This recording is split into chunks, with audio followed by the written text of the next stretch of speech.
my outlook on the paranormal, and I became open to anything. Wow, that's not that I believe everything. I'm just open to it. Yeah. Hey, we're going to go on break, Jason. I'm going to put you on hold. We're going to be back in 2.5 minutes. Then we'll be talking about monsters, like maybe in your state. So stay tuned. You're listening to Night Dreams Talk Radio After Dark. Our guest tonight is Jason Offitt. You need to take a look at his book on Amazon.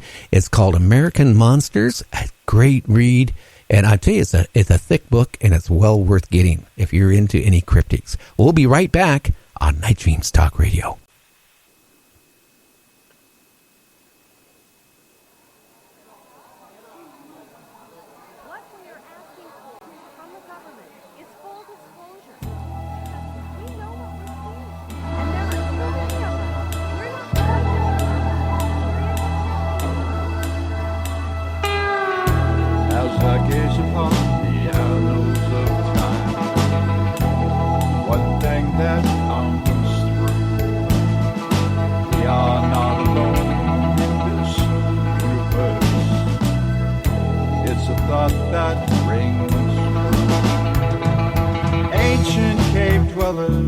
Spacecraft on the walls.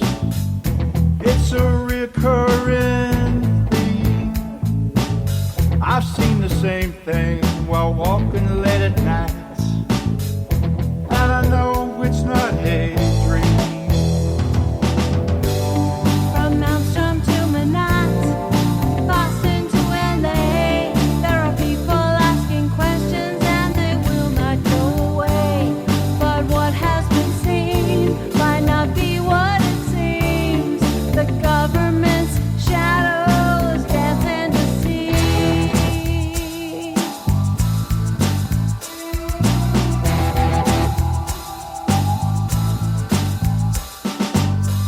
If you tell the truth, they will ridicule everything you say and do.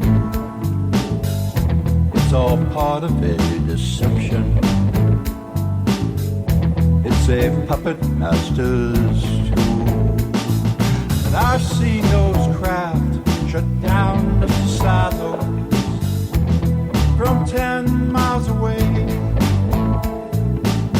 And there ain't nothing that the Pentagon can do.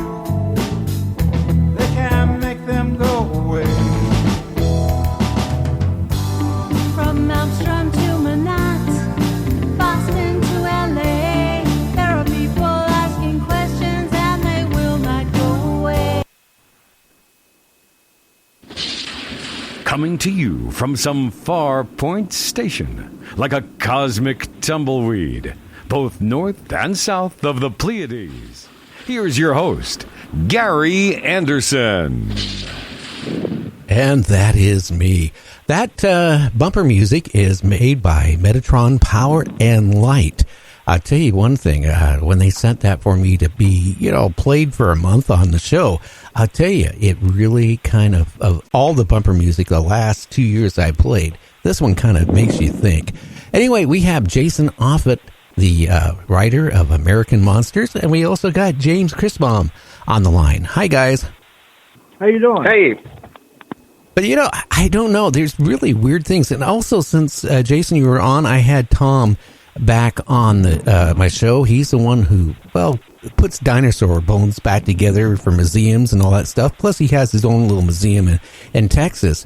Remember I told you about, I don't know if you remember about the Mothman, that one of his friends, best friend, was on a back road not too far away from where he's at and hit a Mothman and got out of their car and stared at it thinking, oh, wow, I just hit a person.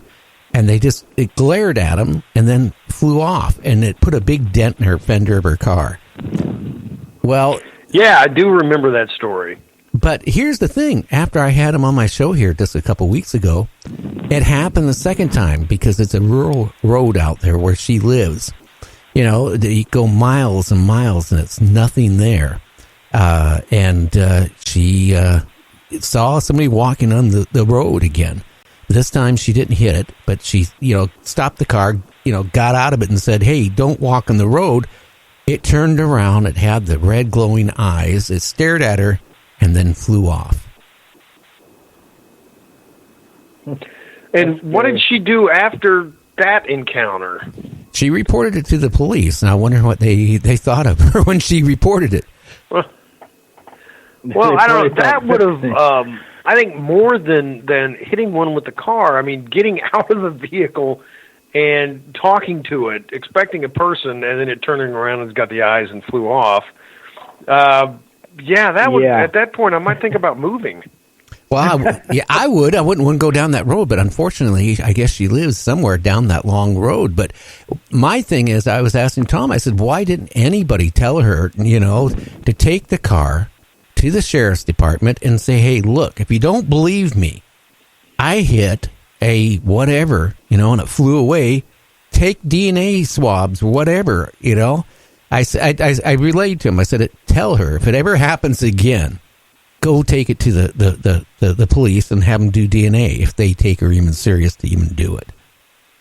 Yeah, right. I mean, what? I mean, if you hit something with a car, it's going to leave blood. It's going to leave, if it's got any sort of hair or fur or scales or whatever these things have, it's going to leave something. I hit a deer a couple of years ago, and it left a lot more than just fur and blood. But yeah. I hit a deer one time. I had a brand new 86 Corvette, and I was going from Seattle to Spokane, and I hit a deer doing 60 miles an hour. And you know what? The insurance company totaled the Corvette. Oh, I bet. Oh, yeah, I bet. Yeah, there was not much. I hit a deer with the time I hit that deer was with a van, and the van was totaled. Yeah, I had a dear friend a couple of years ago up here in Gig Harbor, Washington. With his dear friend, you didn't mean that, right? Yeah, I guess. Yeah, no, I had a friend. Okay, he hit with his Harley. He hit a deer on one of the freeway over here, killed him instantly. Totaled out his bike. It was nothing left of his bike, and he was. I tell you, and that is one of the hazards if you go riding a motorcycle anywhere near any trees, forest, or any, because it's kind of not built up all the way around here yet. So there's a lot of deer. Mm. Yeah, they jump right out. Right. Yeah, and there's a stat I was looking. I was looking up that I ran across a couple of years ago that. Deer account for 150 human deaths every year on average in North America. Oh, yeah. I believe that. Yeah. But, like Mothman, you get things like that. And now there's a lot of reports going on about Thunderbird and people trying to find Thunderbird. The problem is people go out and try to go find this stuff. How are you going to find it? Because it's you got to walk into something, and be totally unprepared before you run into it. They're not out there, wherever you're going. Right, and this is something that I always tell people who I'm going to go out, and hunt for Bigfoot, or not hunt, but I'm going to go out and look for Bigfoot, and I'm going to go to this place where they've been reported on being, or I'm going to go to this. Haunted house where people have seen this ghost, and I'm going to find it, and you never find it. Yeah, I agree completely, and I tell them that is you're going to encounter something when it wants to encounter you, and it's going to be when you least expect it. Yeah, so well said. I had a guess on, and I kind of I didn't mean to make fun to him here a couple weeks ago, but he was out there looking for Bigfoot, and he started hearing the tree slapping sounds. So he's sitting there with slapping a tree back to it, and then all of a sudden the Bigfoot is slapping a tree. So they keep hearing these tree knocks back and forth, back and forth. So as they're heading out, they run across another group of people, and the other people go, "Hey, we've been hearing tree knocks." Well, guess what? It was probably no Bigfoot. They were just communicating between them two cells. Right, I've wondered about that. Somebody decides to do tree knocks and they hear it. It might be other Bigfoot hunters. Yeah, that is hilarious. Yeah, and I kind of said that, and he didn't take it too well. But I mean, it's true. I mean, you go out and you hear it, again, it's other people maybe looking for Bigfoot because it's a big hobby, especially in Washington. There is so many groups out there and so many people looking for Bigfoot all the time. Well, that's the thing. There's so many more people doing it, and there's a lot more, double the population than there was 40 years ago. So the odds of you talking to another human is probably way, way greater than talking to a Bigfoot. Oh, yeah. Right, and the more people, and this goes with ghost hunting as well. The more people you have out doing it, the less chance you're gonna have of actually experiencing anything real. Oh, that is so true. Now, what are some of the scarier monsters in your book?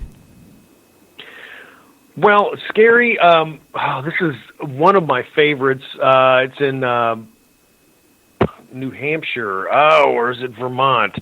I think no. It's in Vermont. It's called the Awful, which is a great name. Uh-oh. It was just called the Awful, and it was in the 1920 earlier 1900s and around the 1920s.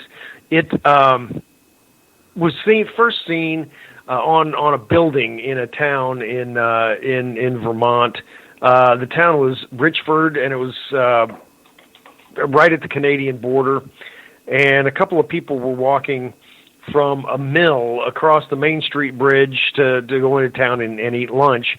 And they saw this thing on top of a building, and it was it had gray skin, tail like a serpent, wings like a bat, about 20 feet across, enormous claws, and this is what the newspaper article said, that the claws could easily grip a milk can's girth, which those old metal milk cans, that would be pretty big, and the body looked like a lion. So that's a description of a griffin from Greek mythology and stories from medieval Europe. And they decided not to go into town for lunch. They went back to the mill because it was terrifying. And these weren't the only people who saw it. People started seeing it over a few week period, saw this thing flying over town. Farmers would see it flying overhead when they were working out in the field. A woman named Oella Hopkins was hanging up wash at her house outside on the line, and she had her dog with her, and the dog began to bark, and she looked to see what the dog was barking at, and this creature, the Awful, was sitting on the rooftop of her house. She was close enough to the house where she could run inside, and she shut the door and went and hid under her bed until her husband came home, and by then the monster was gone. Although it buzzed people, it flew down low, it never attacked anybody. But the reason I really like this story, it's not just because the Awful was the only griffin-like creature that's in my book that I could find, but one of my all-time favorite horror writers, H.P. Lovecraft, read about it in the newspaper and went from his home in Rhode Island up to Richfield, Vermont, and hung out there for a while interviewing people about this creature, and he wrote about it in some of his horror stories. Oh, what's it look like? Well, the griffin, a body of a lion with huge claws, tail like a serpent, and bat-like wings. This entity was, like I said, seen in the 1920s. There was another sighting in 2006. So there were. It might still be around. Interesting. Now I got to ask you a question. R.W. Wells has a question for you, Jason. Have you ever done much research on the Jersey Devil? Yeah, I have done some. That's a great popular story from New Jersey. The story behind the Jersey Devil was, well, let's take a step back for a second. Let's look at the area that that the Jersey Devil has been reported. I mean, over many decades, more than 100